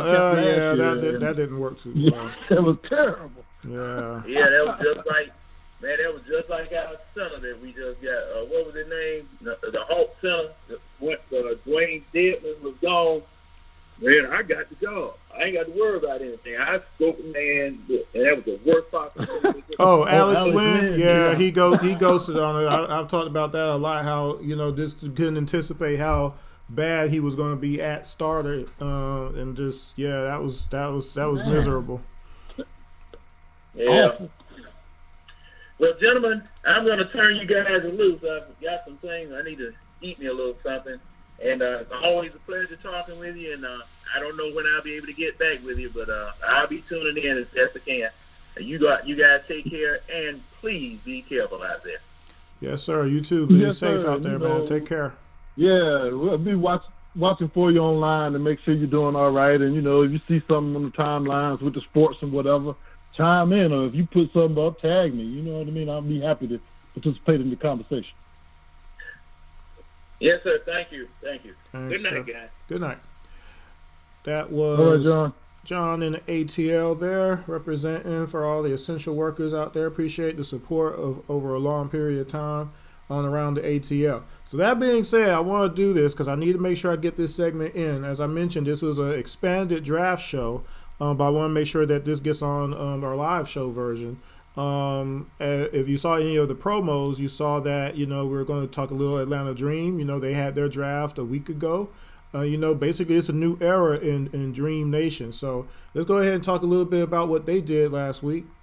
Do you know what kind of woman you have to be to rise in an all-male run, all-male controlled, all-male executed, all-male domain, all men all the time? Do you know what kind of woman you have to be to survive? Not only survive, but to thrive and to gain their utmost respect, their utmost regard, and to gain the admiration of not only the men you work with, but everybody who encounters you. Do you know what kind of woman you had to be in 1980? You gotta be powerful. Thank you, Open. Of course, with that intro, we know we're going to talk some Atlanta Dream basketball. So we know who isn't here anymore. We know where the Atlanta Dream don't play anymore. So we know it's a big change where we don't have Angel McCautry here anymore. She's gone. Shout out to Angel appearing on the show a year and a half ago now. But she has a new career on another team. And then, of course, the team has been moved from State Farm Arena to College Park. So with this draft, this definitely was going to be another dent in kind of changing everything all the way around. Now the last few years, of course, we'll just go back to 2017. We had drafted Brittany Sykes, and then the next year we got Monique Billings. And then in 19, of course, Breonna Turner is here. So this year, one of the things last year, if everybody, watching the WNBA basketball and watched the Atlanta Dream play, one of the things that we had a big issue with was scoring points. It was a struggle. It was pretty brutal. So in the first round with the 4th overall pick, Jordan, who do we pick in the first round from Texas A&M? Okay, our first round pick was a young woman named Kennedy Carter out of Texas A&M, 5'7" guard. I tell you what, Chris, I am excited about seeing Miss Carter play. And I know highlights are just that, but her highlights are phenomenal. Yes. I'm talking about, like Kobe-esque in the women's game. I'm talking about taking people off the dribble to the basket. I'm talking about crossover, step back, shooting jump shots. She really is a phenomenal player. Averaged 22.7 points per game, 4.9 assists, and 3.6 rebounds as a freshman back in 2017-18. And she finished up overall. Let me see. Let me go to the overall stats. But she finished up overall. Let's see. Sorry about that. Scoring, she finished up overall basically as far as NCAA tournament-wise. This was the stat I wanted to give to everyone. She scored at least 26 points in all 6 of those career NCAA tournament games. She led her team to the Sweet 16 twice. And among all players with at least 5 NCAA tournament games played, Kennedy Carter ranks 3rd in scoring average at 31 points per game. The 2 players that she trails in that stat, Chris, check out these names. Number 1, Elena Deladon, 34 points per game at Delaware. And the number 2, Cheryl Swoops, of Texas Oh, wow. Tech, one of the greatest women's players to ever play the game of basketball, at 31.7 points per game in the NCAA tournament. And so she is absolutely outstanding. Finished up her college career last year, averaging 22.5 points per game. Well, actually, this is her career averages, excuse me, of 22.5 points per game, 4.2 boards, 4.1 assists, and 1.7 steals in 88 career games. Outstanding player, outstanding pick, Chris. Very excited to see if she can actually be that next superstar to step in the large shoes of Angel McCoughtry.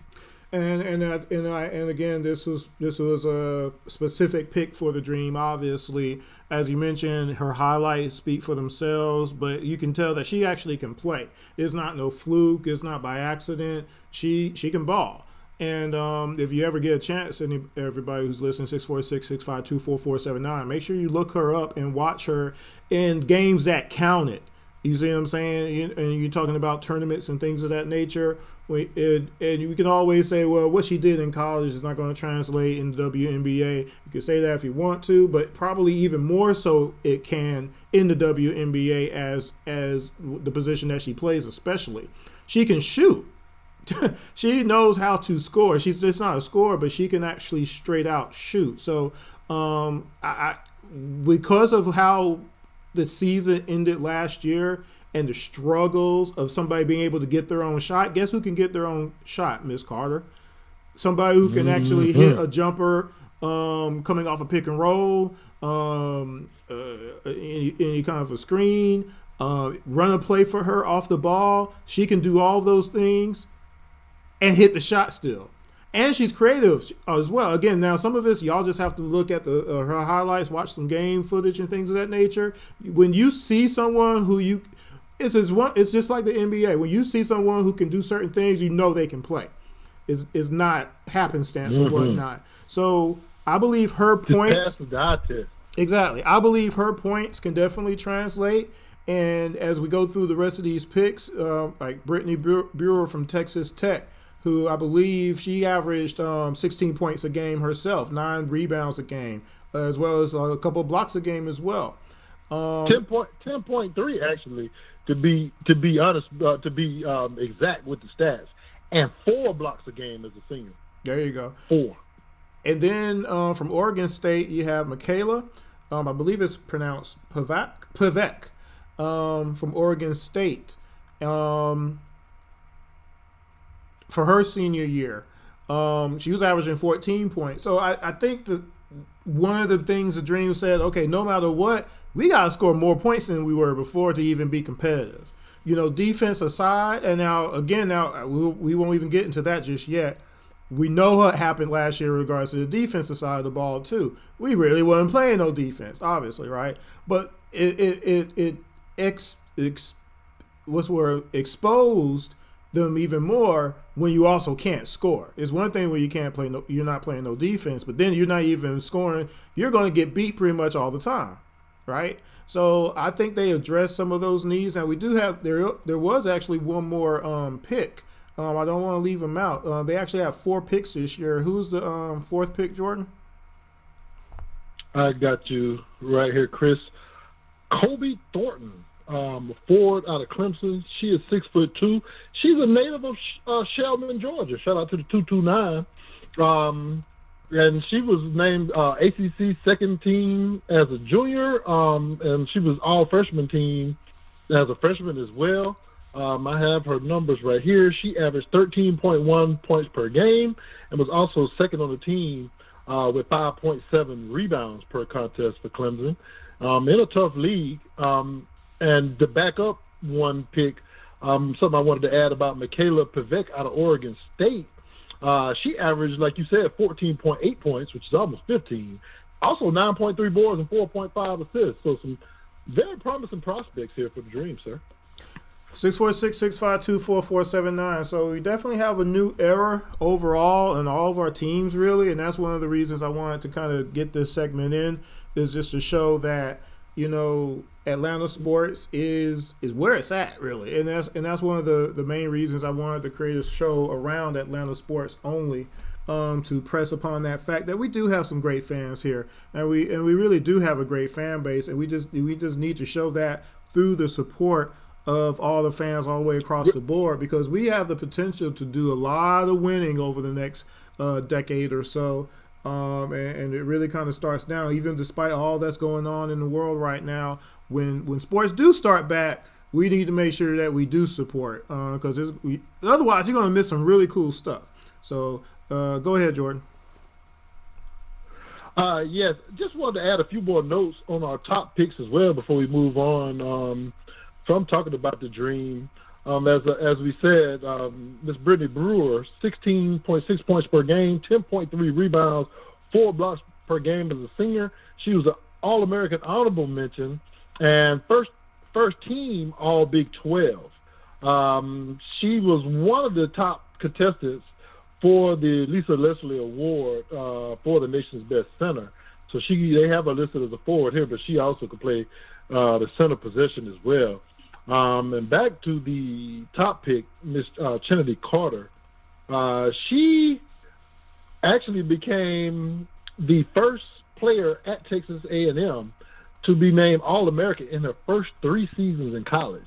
She was also the first player in the history of the program to be selected All-SEC first team in all 3 years, the first 3 years of her career.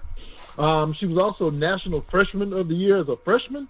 I don't see how she made it to our pick, sir, to be honest with you. And I understand the woman that was picked at number 1 definitely has a fantastic, phenomenal resume, including the 2-time Player of the Year award on her. But I think we're blessed that she has made it to our pick because, yeah, man, like I said, I've already mentioned also what she got done in the NCAA tournament on the big stage. I think we might have something here with Trinity Carter, sir. I agree with you. That's why, like I said, I wanted to make a big deal as far as adding this to the segment tonight because we didn't get to do a show last week, so I wanted to add it because, again, if you watch her actually play and watch her be clutch, I mean, you have everything in a especially at the guard position that you ever could want. It's even a little apropos that you have The Last Dance playing with Michael Jordan, and 10 years from now, she might have her own, you never know, because she's just that dynamic, y'all, on the court. So just be looking out for get your tickets now.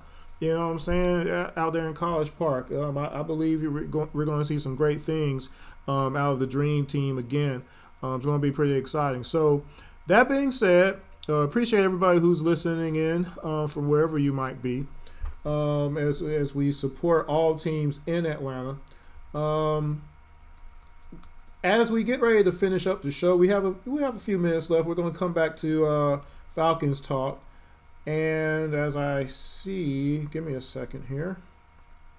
Oh, okay. We have a few more picks. Let's see. Okay, so we know we've been talking about needs analysis.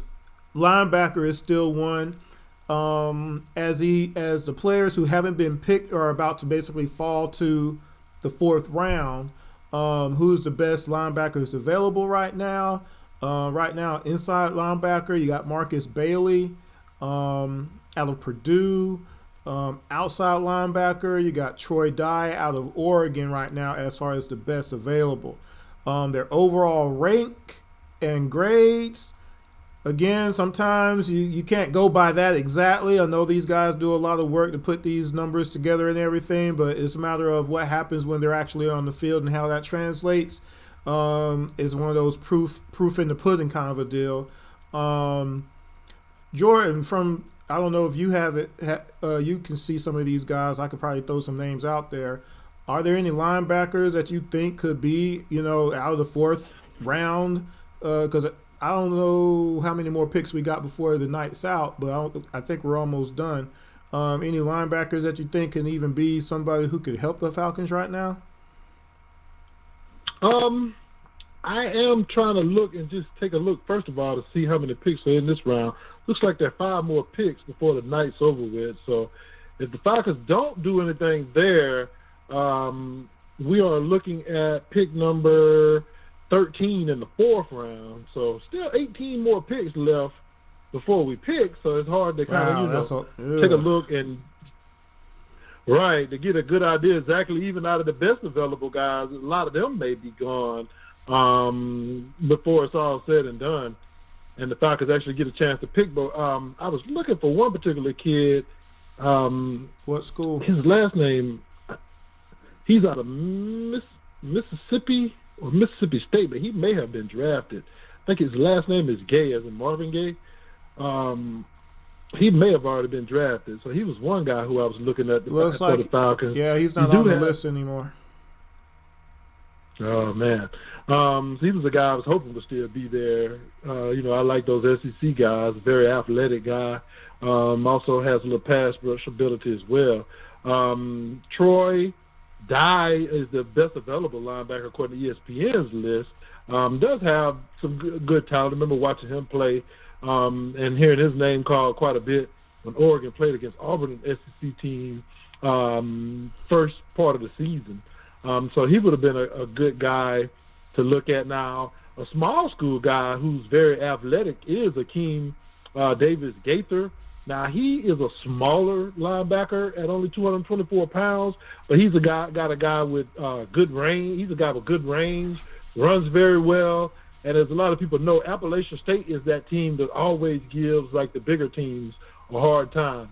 They usually face, like, one major Power 5 team on their schedule every year, and they actually upset my Power 5 team quite a few years ago, and nearly did it recently as well.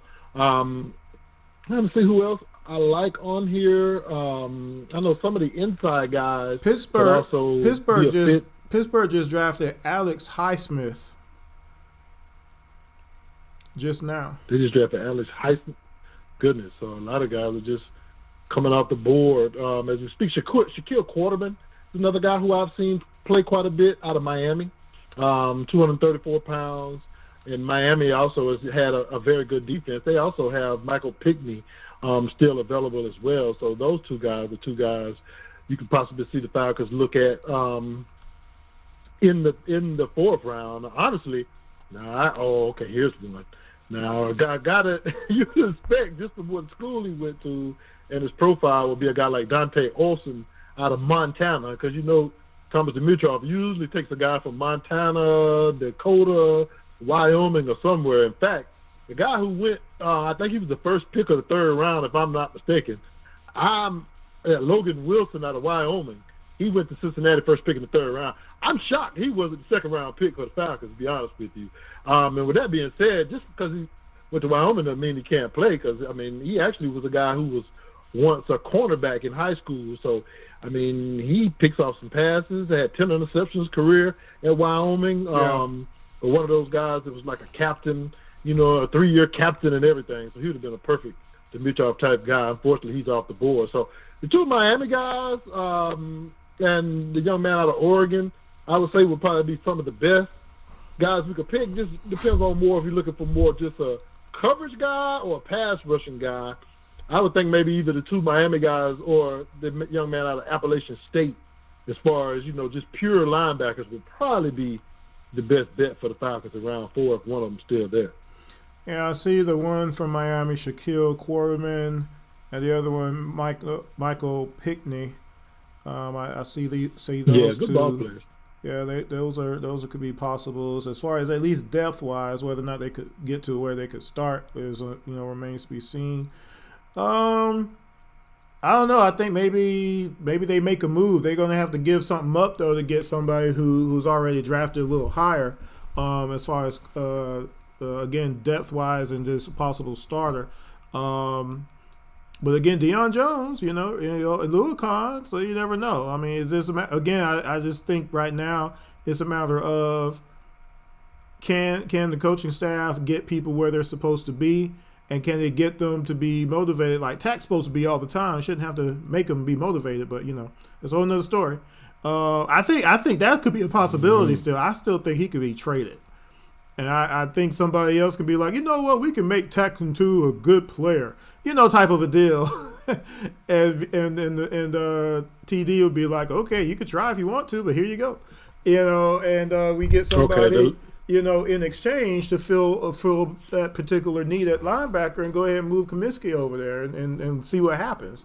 Because right now, like I say, I have no faith, I have no trust, unfortunately, in Tack. I mean, he can prove me wrong, but I don't even think he wants to. I don't even think he wants to prove anybody wrong. And I guess that's the problem, and that's the problem I've had over the years with him is that just like with Vic Beasley, he's very complacent.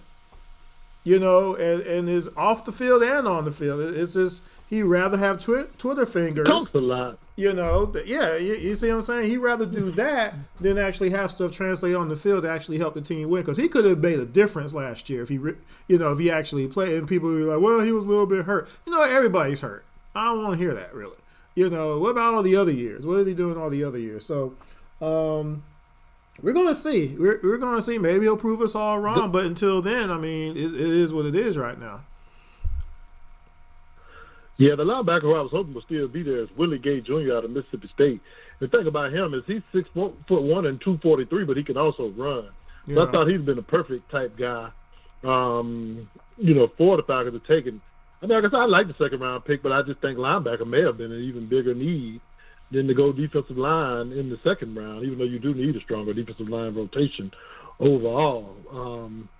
But, we'll see what happens. Like I said, maybe the kid out of Appalachian State, even though he's small school, we know Dan Quinn likes speed. The only thing about Tack is Dan Quinn still seems to have a roster arrogance and, just doesn't want to give up on guys to the last minute, thinking he can turn them around himself.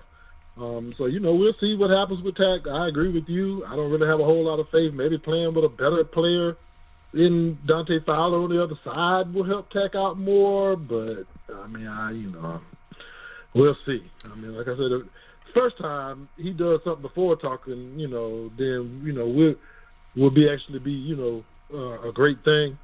And I especially was kind of turned off by the way he just didn't answer questions that day. He just kept saying, "I'm trying to be good. I'm just trying to get good."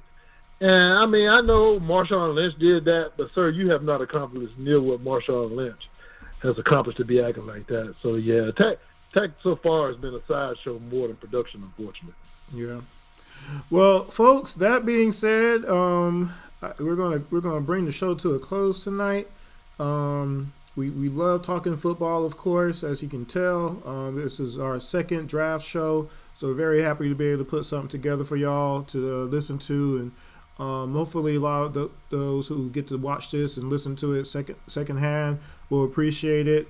And hopefully next time, call in and give us your thoughts after the draft is over completely. We'll have a show, of course, a big recap show. Make sure you're following the following. Get to 90 seconds. Hear that 50 times in a row. Following the following. IMTN Worldwide Radio. You can listen to past shows on Spotify, Spreaker, and iHeartRadio and radio.com under Around the ATL. And make sure you follow on IMTN Worldwide Radio on Instagram and Facebook. And also subscribe to the YouTube channel, IMTN Worldwide Radio, where you can watch the show live on live stream. Also, there's a Twitter page, IMTM Radio, so make sure you check that out. 60 seconds. Jordan, where can people find your articles that you write in regards to sports, everything sports related, and on social media? Yes, sir. I am at Jordan23ATL on Twitter, on Instagram as well. And a lot of my stuff can be seen on Sports Illustrated / Georgia Bulldogs, the college football page, as well as a lot of the stuff that was on ATL and still is on ATLallday.com, as well as Bleacher Report as well. I just want to thank everybody for listening out there.